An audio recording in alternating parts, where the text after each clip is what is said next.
everyone. Welcome to IHN Academy's UGC NTA Net English class. Today, we are going to discuss about the events during Chaucer's age. That is, during the 14th century, some significant events that happened. We'll have a look on what all happened during that time.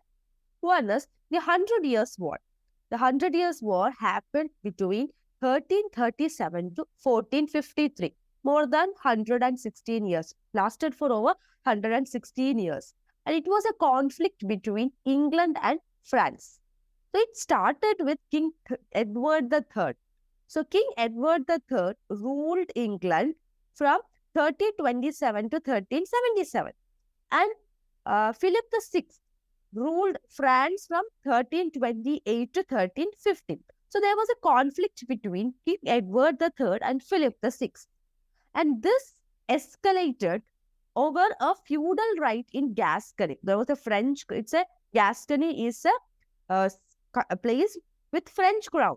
So French wanted to rule there, but England also wanted to rule there. Over the ruling issue, they had a dispute. So this eventually led to a war. The French actually won with the involvement of Joan of Arc. For till then, the English resented the French supremacy. So we know that through Norman conquest in 1066, the French language came into England. And in the literary field, in the political, social, everywhere, we can see the influence of French language. So now they started resenting French language, and there was a decline in feudalism. Even the nationalistic interest in English grew up. And people started using English as their literary language. All these changes happened during the 100 Years' War. This Black Death.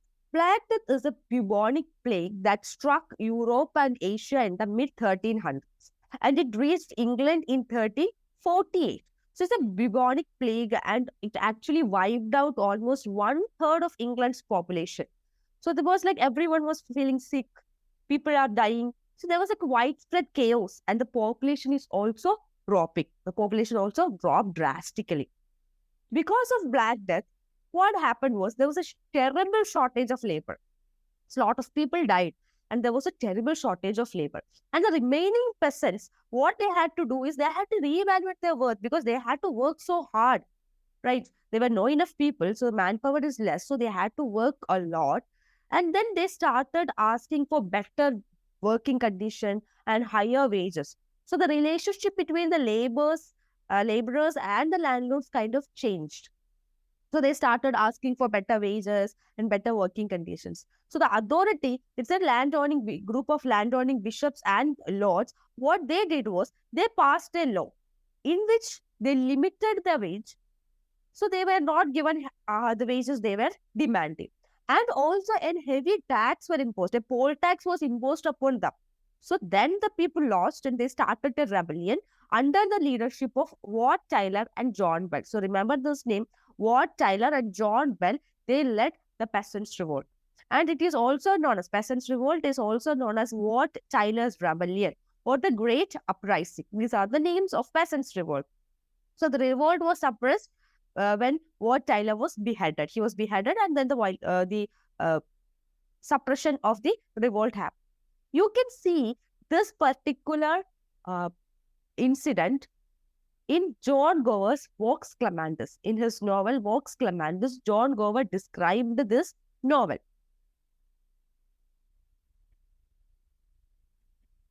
Next is the Lollards movement. So this is something related with Catholic Church. So there was an anti-clerical English Christians, and they lived in the late 1300s and early 1500s. So this is the Lollards. So they were against the existing English church. The main proponents of the Lollard movement is John Wycliffe. John Wycliffe is an important name. He is the leader of the Lollards movement. So the Roman Church, we had Roman Church.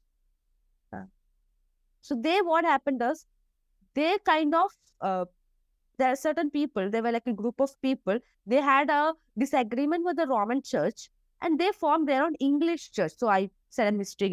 They were not against, they were a group of English Christians who were against the Roman Church. Okay, and this Roman Church considered them as heretics.